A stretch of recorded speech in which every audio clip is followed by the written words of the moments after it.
मौका मिलेगा, कभी उसकी मैयत पढ़ने का मौका मिलेगा। ना हमने सोचा था, ना आपने सोचा था कि जो सबके तीजे और खेलू में जो सबके यहाँ मिलाद में जाता है, कभी उसके यहाँ भी जाना पड़ेगा। लेकिन यारो यही दुनिया की हकीकत है। हमारा भरोसा तो नबी की बारगाह से है, खुदा की बारगाह से। या रसूल अल्लाह, वो हर जगह आपके नगमे गाया करता था, आपकी तारीफ किया करता था। या रसूल अल्लाह, आपसे तन्हा मत छोड़िएगा। या हबीब अल्लाह, उसे आप तन्हा मत छोड़िएगा। या रसूल अल्लाह, उनके घर वालों को, उनके बीवी को, उनके बच्चे को तन्हा मत छोड़िएगा। या रसूल अल्लाह, उज़्ज़ुर हालना, या हबीब अल्लाह, इस्मा हालना। अल्लाह रहम फरमाए, करम फरमाए। यार आज यही तो समझ नहीं पाया करते। अभी 10 दिन पहले बाबा निजामी में था मैं, और वो पढ़ाते थे, और कोई खास अखराजात भी मदरसे से नहीं किया करते थे।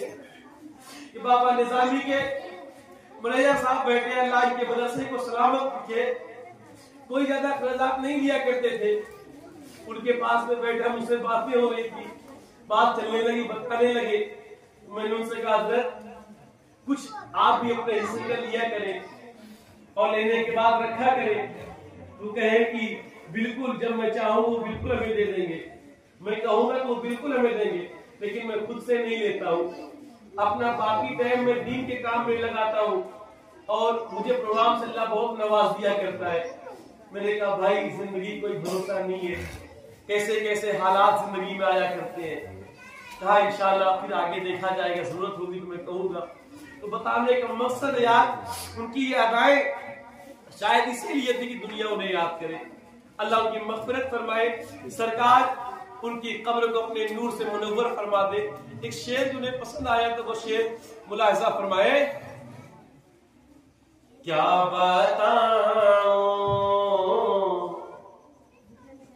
क्या बताऊं कि क्या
अभी इसके साल के पहले वाले साल में हम बरेली शरीफ में थे। मौसूफ का मोबाइल चोरी हो गया, पर्स चोरी हो गया। जब मोबाइल पर्स चोरी हो गया, वो मेरे साथ गए थे और हम लोग का ग्रुप है 10 लोग का। बोले मौलाना मेरा मोबाइल खो गया, पर्स चोरी हो गया। मैंने कहा भाई परेशान ना हो, मैं हूं ना, अब चलते हैं थाने। ये निशान जबी भाई बैठे हैं, आप पूछे कि थाने जाने के बाद उन्होंने कंप्लेंट करना जरूरी है।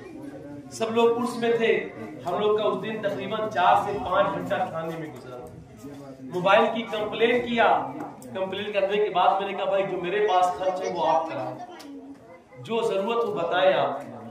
उसके बाद कहा मुझे मोबाइल की फिक्र नहीं है, मुझे पैसे की भी फिक्र नहीं है। मैं जिसके दर पे आया हूँ ना, पीर और मुर्शिद की दर से खैरात मिल जाए, मुर्शिद कहते सबका मिल जाए, यही मेरे लिए बड़ी बात है। और अल्हम्दुलिल्लाह इस छोटे से गांव से निकलकर हिंदुस्तान के अक्सर हिस्सों में अपनी पहचान बनाने वाले, आपके गांव की रहनुमाई करने वाले, इस गांव को किसी के नाम से इतना किसी ने पहचाना ना होगा जितना उनके नाम से पहचाना जा रहा है। जरा सोचे, एक अनमोल हीरा हमने खो दिया। वो आलिम थे, आलिम किसी का खास नहीं होता, आलिम इनका भाई या इनका भाई नहीं, आलिम का ये घर नहीं है, बल्कि आलिम पूरे गांव की विरासत हुआ करता है, आलिम पूरे गांव का गुरूर हुआ करता है, आलिम पूरे गांव का जो है वो गुरूर हुआ करता है। हाफिज आजम साहब बैठे, अल्लाह इन्हें भी सलामत रखे। आजम भाई, कभी कभी आपस में थोड़ी बातें भी हो जाया करती हैं, खुदा के लिए ऐसी कोई बातें हुई हो तो उसे दिल से निकालिए, दुआएं करें, आप रखे उनकी कब्र पे आए ताकि उनके घर वालों को जो है इत्मीनान सुकून हासिल हो। मैं कहना चाहता हूँ गाँव के दीगर लोगों से कभी गुजरे 2 मिनट के लिए ठहर जाए, कसम खुदा की कहता हूँ, जो अफसोस मौलाना अयूब साहब के मिलक हुआ है, इनके बारे में जो जो बातें मैंने उनसे सुनी है, अक्सर हमेशा फिक्र किया करते थे, ख्याल किया करते थे, अल्लाह हर किसी को जो है ऐसा साथी अता फरमाए। मदरसे के बच्चों के लिए 3 बजे उठा करते थे, 3 बजे उठ के मदरसे के बच्चों को जगाया करते। मैंने अपनी आंखों से देखा, एक बीमारी के सिलसिले में 3 दिन था, मैंने अपनी आंखों से देखा, 3 बजे उठ के सुबह मदरसे के बच्चों को जगाया करते थे, कुरान पढ़ने के लिए उनका सुना करते थे। ये खिदमत किसके लिए थी? ये अल्लाह उसके रसूल के दीन के लिए थी। और हर चीज की फिक्र, मदरसे के बच्चे क्या खाएंगे, क्या रहेंगे, उनके खाने की फिक्र किया करते थे। अल्लाह उनके कब्र में रहमतों की बारिश अता फरमाए। जिंदगी इतनी थी। बस आखिरी बात बता के मैं आपके दरमियान से रुखसत होना चाहता हूँ, क्योंकि वक्त भी तकरीबन 12:50 हो गए, 1:15 की अज़ान की शायद। एक बड़ी प्यारी बातें मैं आपके दरमियान लेकर जाना चाहता हूँ। मौत ये हर किसी को आनी है, और खुदा के लिए जिनके साथ वो गए थे ना, उनके लिए जहन में बदजन मत लाइएगा, इसलिए कि वो हाफिज साहब को लेके नहीं, बल्कि हाफिज साहब उन्हें लेके जाते हैं। और ये हमें पता है ना, वो आपसे नहीं कहेंगे, वो हमें पता है, क्योंकि अक्सर प्रोग्राम में पहुंचते थे तब बात करते थे, लौटते थे तब बात करते थे। मौलाना याद तकरीर होगी, हम निकलने वाले, मौलाना फला के साथ आए, मौलाना इन्हीं के साथ जाते, इन पे हमें मुकम्मल भरोसा है, इन पे हमें मुकम्मल एतमाद है। जिंदगी का भरोसा किसे प्यारे जब किसे हो जाए, कभी किसी को एक खरोच नहीं लगती और पीछे वाले के साथ मामला, जबकि चोट हमेशा आगे चलाने वाले को लगती है। लेकिन ये खुदा की मसलियत है प्यारे, रब की मर्जी है। गिरने के बाद शरीर भारी होने की वजह से, और हाईवे पे जब गाड़ियां निकलती है, अक्सर जब बड़ी गाड़ियां निकलती है ना, तो गुजर के अंधेरा छा जाता है। धोखा किसी से भी हो सकता है, किसी से भी गलती हो सकती है। तो ये अल्लाह की मसलियत है प्यारे। रब जिसे जिंदगी अता फरमाता है ना, मैं रो रहा था कि आज मैं उनके मट्टी में आया हूं ना, उनके पीछे में आया हूं ना। अभी 1.5 साल पहले मैं आके उनके कंधे पे सर रख के रो रहा था। मैंने कहा मौलाना शायद अब मेरी जिंदगी नहीं है, मुझे जिंदगी से बिल्कुल